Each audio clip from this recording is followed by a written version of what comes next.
సినిమాలు దొంగలకు సర్ది కట్టినట్టే చేస్తున్నాయి అనిపిస్తుంది. ఎందుకంటే పుష్ప సినిమాని మించిపోతున్నాయి దొంగలేస్తున్న ఉపాయాలు. ఇగో గీడ చూడుండ్రి ఎట్లున్నదో ముచ్చట.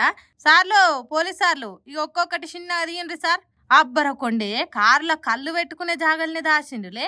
తీ గుంజు గుంజు గట్టి గుంజు. ఎంత వీకినా రాకుండా చాలా బందోబస్తు చేసిండు కదా. అమ్మయ్య వచ్చింది. ఇంకా ఎడబెట్టిండు వెనకమర్ల డిక్కిలో కూడా దాచిండా. ఏయ్ తీర్రి అటుపక్క డోర్ తీసి చూడుండ్రి సార్లు. అబ్బర కొడుక బాగానే కవరింగ్ చేసిండు. కారుల సందు ఉట్టిచ్చుడే కాదు కనబడకుండా గంజాయి ప్యాకెట్లను బాగానే దాచిండు. ఇంత మంచిగా షోర్ పని చేస్తున్నావు అంటే ఎంత పైలంగా ఉండాలిరా వారి.